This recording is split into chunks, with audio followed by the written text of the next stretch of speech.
안녕하세요 시청자 여러분. 요즘 테슬라의 주가가 8% 이상 하락하는 날이 나오며 투자자분들의 심리를 불안하게 하는 모습을 보여주고 있습니다. 이와 관련된 주요 요인은 테슬라 전기차 판매 실적 및 예상치, 비트코인 관련 이슈, 장기채 금리 인상 등을 살펴보고 앞으로 테슬라 주가에 영향을 줄 주요 내용들도 살펴보겠습니다. 저도 60% 이상의 포트폴리오가 테슬라이고 매월 테슬라를 매수하고 있는 장기 투자자입니다. 장기 투자를 목표로 하고 있지만 오늘 8% 폭락을 보게 되니 솔직히 일이 손에 잡히지 않았습니다. 이럴 때일수록 기업과 그 기업의 전망에 대한 이해가 더 중요하고 그 밑바탕이 되는 확실한 근거를 가지는 것이 마음속 불안을 다스리는 방법이 아닌가 생각됩니다. 먼저 지난 2020년 4분기 실적 및 이번 2021년 1분기 실적과 관련된 내용입니다. 4분기 실적과 컨퍼런스의 경우 제가 실시간 라이브 스트리밍을 진행했었습니다. 당시에 말씀드렸던 것처럼 테슬라 4분기 실적의 경우 뛰어난 성장성을 계속해서 보여주었으나 수익성이 떨어져 아쉬운 부분이 있었습니다. 지금 테슬라에게 가장 중요한 지표는 성장이지만 4분기 만에 수익의 성장 추세가 꺾였다는 점, 그리고 2021년 차량 판매 가이드에 대한 수치를 두루뭉실하게 아주 낮은 최저선만을 제시하였다는 점에서 당시 실망 매물이 나오기도 하였습니다. 지표 발표 직후 컨퍼런스 콜에서 수익성 하락의 주요 요인이었던 그로스 마진 하락 이유가 모델 S와 모델 X의 리모델링을 위한 비용이었다는 사실, 실제 전기차 판매의 그로스 마진은 여전히 높았다는 사실을 밝히며 어느 정도 납득이 가능한 설명이 제공되었습니다. 다만 1분기 생산량과 관련해서 리모델링으로 인한 생산량이 줄어들 수 있다는 점을 언급한 점, 그리고 실제로 1분기가 전통적으로 차량 판매 수요가 낮은 분기라는 점이 여전히 불안 요소로 남았습니다. 이런 불안 요소로 테슬라의 상승세가 행보로 바뀌었는데 이를 하락세로 바꾼 결정적인 요소가 2월 8일 발표한 테슬라의 비트코인 투자였습니다. 비트코인 자체가 아직까지 거부감을 느끼시는 분이 많은 자산이라는 내용도 주요하고 앞으로 가상화폐를 더 살 가능성이 있다는 사실을 밝힌 것도 중요했지만 1월 27일 진행한 컨퍼런스 콜에서 2월 8일 밝힌 비트코인과 관련된 내용을 전혀 언급하지 않았다는 사실도 상당한 충격으로 다가왔습니다. 테슬라의 비트코인 매수 시기가 정확히 알려지진 않았지만 1월 중에 진행되었는데 27일 컨퍼런스 콜에서 이를 밝히지 않았다는 점은 27일 이후에 비트코인을 매수하였다 하더라도 이와 관련된 내용을 투자자들에게 미리 밝힐 수 있는 기회가 있었음에도 밝히지 않았다는 점이 많이 아쉬웠습니다. 이 사건을 계기로 저도 비트코인에 대해서 다방면으로 자세히 조사도 하고 실제 제 컴퓨터로 가상화폐를 채굴하여 거래도 해보는 기회가 되긴 하였습니다. 제 메인 컴퓨터와 보조 컴퓨터 총 2대를 이용하여 채굴을 하니 한 달에 약 $550 정도의 수익이 나오는 것을 확인하였습니다. 이런 채굴을 위해서는 성능이 뛰어난 컴퓨터가 있어야 된다는 전제가 붙지만 단순히 컴퓨터를 켜놓는 것만으로 이 정도 수익이 나온다는 것은 조금 놀랍기는 하였습니다. 가상화폐와 관련된 내용은 조만간 테슬라의 주가가 조금 안정되면 한번 시리즈로 만들어 보도록 하겠습니다. 가상화폐가 장점도 많지만 테슬라 투자자 입장에서는 지금 당장은 일론의 가상화폐 사랑이 참 야속하고 실제 가상화폐의 미래가 밝다 하더라도 지금은 괜한 구설수에 오르지 않고 테슬라 사업에 집중했으면 하는 마음이 큽니다.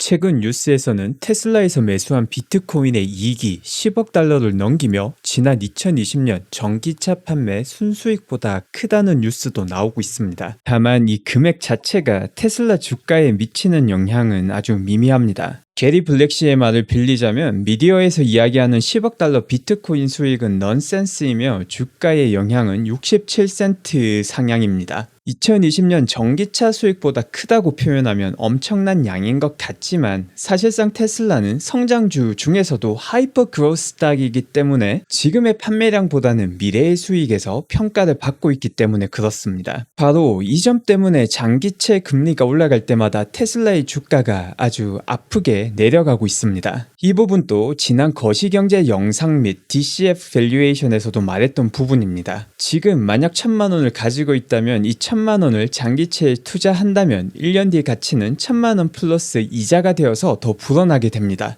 이와 마찬가지로 미래의 기업들이 벌어들이는 수익도 지금 가치로 환산하기 위해서는 이를 할인을 해야 하고, 이때 이 할인율에 영향을 주는 요소 중 하나가 장기채 금리입니다. 그런데 테슬라 같은 경우는 앞서 말씀드린 것처럼 지금의 수익보다 미래의 수익이 주가에 크게 반영되어 있습니다. 그런데 미래의 수익을 현재 가치로 환산할 때 영향을 주는 할인율이 올라가게 되면 다른 가치주보다 현재 가치가 더 크게 떨어지게 됩니다. 하지만 이와 관련해서도 현재의 시장은 상당한 과민 반응을 보이고 있다고 생각합니다. 1%의 장기채 금리가 1.5%가 되면 50%나 증가한 것 아니냐고 생각하실 수 있지만, 실제 테슬라의 할인율은 리스크 프리미엄을 생각하여 대부분 15% 이상의 할인율을 원래부터 적용하였습니다. 이 15%에 최근 올라간 장기채를 감안해서 1, 2%의 추가 할인율을 더 붙인다 하더라도 분명 무시할 수 없는 수준이기는 하지만 지금 같은 주가의 폭락을 가져올 만한 수치는 아니라고 생각합니다. 최근 금리와 관련된 다양한 이야기가 많이 나오는 이유는 이런 주식의 밸류에이션 뿐만 아니라 인플레이션에 대한 염려도 크게 작용하고 있기 때문입니다. 다만 실제 인플레이션의 경우 아직까지도 전혀 염려할 수준은 아닙니다. 이번 2월달에 발표된 CPI 지수 역시 여전히 1.4%로 낮은 수치입니다. 다만 앞으로는 계절성을 고려한 CPI 수치는 지난 3, 4월의 수치가 비정상적으로 낮아서 올해 3, 4월의 수치가 상대적으로 높은 것처럼 보이는 착시 효과 혹은 기저 효과가 나오게 될 것입니다. 요즘같이 투자자들의 감정에 휘둘리는 장세에서는 이런 기저 효과마저도 충분히 해석이 되지 않아서 조금 뒤 나올 3, 4월 CPI 수치를 기반으로 인플레이션이 시작되었다는 기사가 나오면 투심이 흔들릴 가능성도 배제할 수는 없습니다. 아직 실물 인플레이션은 큰 영향이 없지만 심리적으로 인플레이션에 대비하고자 하는 마음이 커져가는 시기인 것은 사실입니다. 이렇게 테슬라 내부의 문제, 일론의 가상화폐 사랑,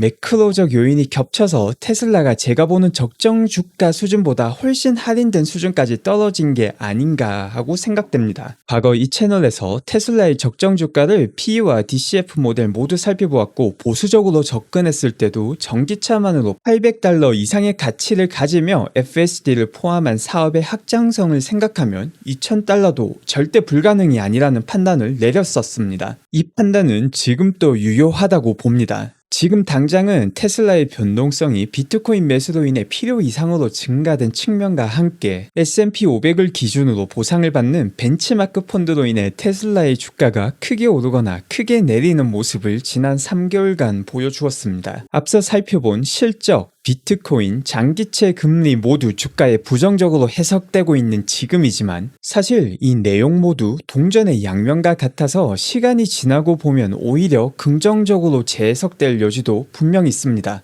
테슬라의 2021년 상반기의 생산량 감소 가능성은 오히려 투자자들의 기대치를 충분히 낮춘 뒤 이후 서프라이즈로 바뀔 가능성도 분명 배제할 수 없습니다. 이 경우 지금 크게 하락한 주가가 오히려 박앤세일의 기회로 판명날 것입니다. 비트코인의 경우 찬성과 반대를 떠나서 분명 더 큰 상승 가능성이 존재하는 것도 사실입니다. 가상화폐의 미래는 저도 정말 모르겠지만 만약 테슬라의 비트코인 보유를 통해 비트코인이 개인이 아닌 기관들 사이에서도 더 흔해진다면 지금 테슬라가 비트코인을 보유했다는 이유만으로 가지는 페널티도 사라질 것입니다. 마지막으로 정말 거시경제에서 문제가 생기는 경우는 테슬라뿐만 아니라 모든 전기차 회사들이 같이 고통받게 될 것입니다. 다만 이 경우도 정말 길게 본다면 오히려 테슬라에게는 더 큰 기회가 될 수 있습니다. 과거 우리나라 메모리 시장 치킨 게임에서 보았듯이 위기에 살아남은 덩치 큰 1인자는 더 큰 호황을 맞이하게 됩니다. 만약 거시경제의 위기로 인해 전기차 경쟁사들이 죽어나간다면 그 이후 전기차 시장에서 테슬라가 더 큰 몫을 가져갈 것이라 생각합니다. 장기적인 가치를 봤을 때 뿐만 아니라 단기적인 관점으로 접근해도 조금 뒤 발표될 가능성이 높은 전기차 보조금 및 부양책이 통과된다면 한동안 많이 내렸던 테슬라의 주가가 반등할 가능성이 아주 높다고 생각합니다. 바로 이런 이유로 아크에서도 테슬라를 계속해서 추가 매수하였고, 오늘 나온 트레이딩 인포메이션에 의하면 22일에만 27만 주가 넘는 테슬라를 매수하였습니다.